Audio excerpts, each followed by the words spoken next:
안녕하세요. 경제정보알림이입니다. 최근 많은 어르신들께서 요양병원에 입원해 있는 경우를 쉽게 찾아볼 수 있습니다. 아무래도 건강상 불편함을 겪는 분들에게는 필요하겠습니다만 코로나가 아직 끝나지 않았으니 불안한 게 사실이죠. 게다가 행동상의 제약도 존재할 것이니 역시 건강을 유지하여 안 가는 게 가장 좋습니다. 그리고 뭐랄까요? 많은 사람들이 노후를 위해 은퇴 자금을 모으면서 열심히 살고 있습니다만 생각보다 건강을 준비하는 사람들은 많지 않습니다. 건강관리는 일찍이 시작할수록 도움이 되는데요. 정말 아무리 늦어도 50대에는 시작하셔야 합니다.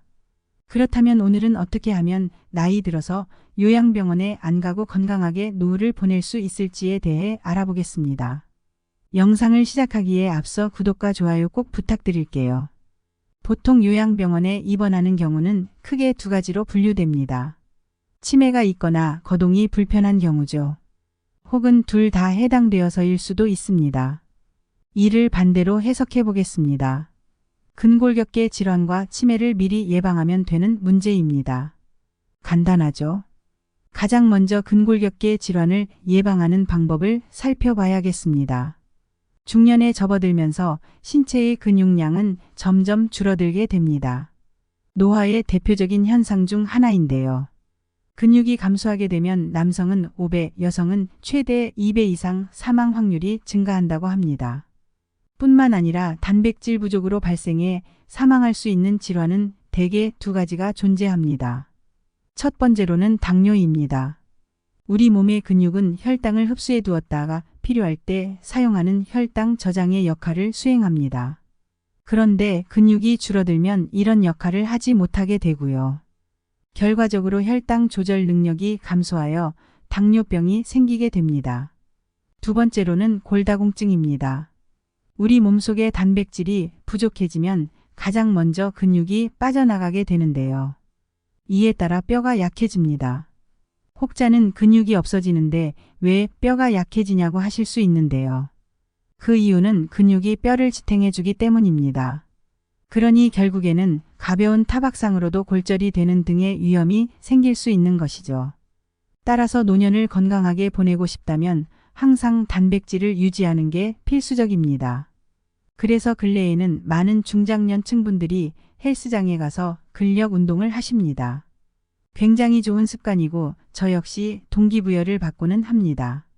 그러나 노력과는 다르게 운동을 잘못된 방식으로 하게 되면 오히려 관절에 악영향을 미칠 수 있습니다. 뿐만 아니라 근육량을 늘리기 위해서는 운동도 중요합니다만 단백질 섭취가 사실 더욱 중요합니다. 그런 의미에서 지금부터는 단백질 섭취의 중요성과 우수한 단백질을 고르는 법에 대해 알아보도록 하겠습니다. 일반적으로 성인의 일일 단백질 권장 섭취량은 체중 1kg당 0.8에서 2g입니다. 쉽게 말해 체중이 60kg라면 하루 평균 60g 정도의 단백질을 섭취하는 게 건강에 좋은 것입니다. 평균적으로 돼지고기 200g에는 단백질 20g이 들어있으니 참고하시길 바랍니다. 그러나 이론과는 다르게 많은 사람들이 단백질을 제대로 섭취하지 않고 있습니다. 특히 서양인과 비교했을 때 한국인의 식단에는 단백질이 부족한 편인데요. 물론 과거와는 다르게 우리 국민의 단백질 섭취량이 늘어났다고는 합니다.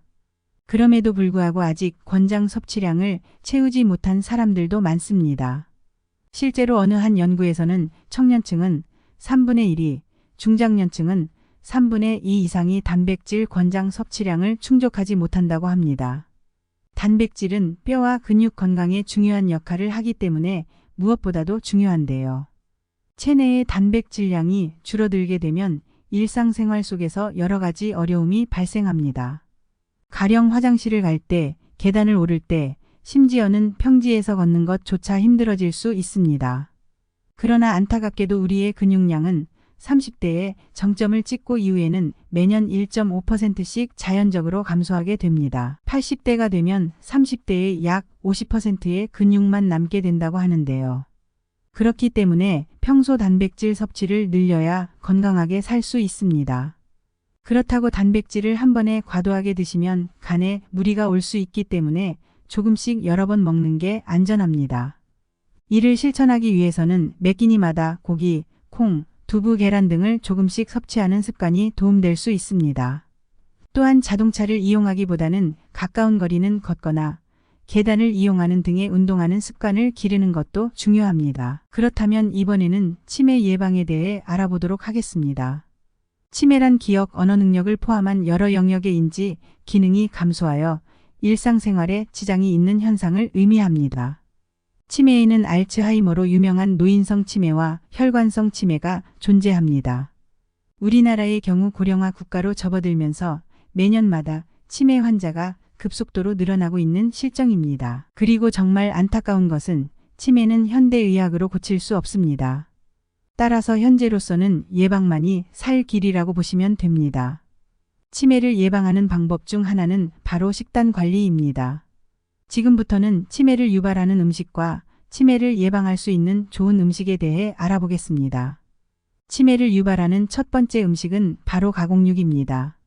소시지, 햄, 베이컨 등의 가공육을 먹으면 치매에 걸릴 확률이 증가한다고 합니다. 영국의 어느 한 명문대학교 연구팀에서는 이와 관련하여 연구를 진행하였는데요.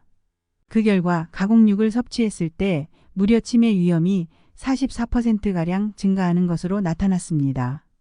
게다가 가공육 섭취는 고혈압을 야기하는데요. 고혈압에 걸리게 되면 뇌혈관이 손상돼 혈관성 치매로 이어질 수도 있어 여러모로 주의가 필요합니다. 이와는 반대로 치매에 걸리지 않은 사람들은 가공육 섭취량이 적었다고 합니다. 더불어 고기를 먹을 때는 항상 과일, 채소, 해산물 등을 곁들여 먹었다고 합니다. 이러한 연구 결과를 통해 가공육보다는 균형 잡힌 식습관이 중요한 것을 알 수 있습니다. 치매를 유발하는 두 번째 음식으로는 트랜스 지방이 들어간 음식입니다. 트랜스 지방이 들어있는 대표적인 음식으로는 튀김, 피자, 빵 등이 있습니다. 이를 참고하셔서 가급적이면 음식을 튀기지 않고 삶거나 데쳐서 먹는 것이 좋겠습니다. 그렇다면 반대로 치매에 좋은 음식은 무엇이 있을까요? 치매 예방에 좋은 첫 번째 음식으로는 바로 등푸른 생선입니다. 조금 더 직접적으로 말씀드리자면 오메가3 성분이 많이 들어있는 생선이 좋습니다. 오메가3는 혈액순환을 돕고 두뇌에 좋기 때문인데요. 고등어, 연어, 참치 등이 예시가 될 수 있습니다. 뿐만 아니라 생선에는 양질의 단백질이 함유되어 있으므로 운동하시는 분들에게 사랑받는 식재료입니다. 치매 예방에 좋은 두 번째 음식은 견과류입니다. 흔히들 호두의 모양이 뇌와 같아서 호두는 뇌에 좋다는 속설이 있습니다. 실제로 땅콩, 아몬드, 호두와 같은 견과류는 뇌세포에 쌓여있는 노폐물을 제거하고 항산화제 효과가 있다고 합니다. 또한 견과류에는 앞에서 말씀드렸던 트랜스 지방과는 달리 건강에 좋은 불포화 지방산이 70% 이상 들어있다고 합니다. 이는 심근경색증이나 혈전증의 예방을 도우며 중성지방의 합성 억제 및 혈중 콜레스테롤을 낮추는 효과가 있다고 합니다. 그러나 견과류는 칼로리가 높기 때문에 너무 많이 드셨다가는 오히려 건강에 해로울 수 있습니다. 따라서 가끔씩 간식 먹는 정도로만 즐겨주세요. 오늘은 이렇게 근골격계 질환과 치매 예방에 대해 알아보았습니다. 이번 영상이 유익하였다면 구독과 좋아요 부탁드리겠습니다. 그리고 해당 영상을 주위의 다른 분들께 꼭 공유해주세요. 모두가 건강하게 생활하기를 바랍니다. 앞으로도 유익한 영상으로 찾아뵙겠습니다. 시청해주셔서 감사합니다.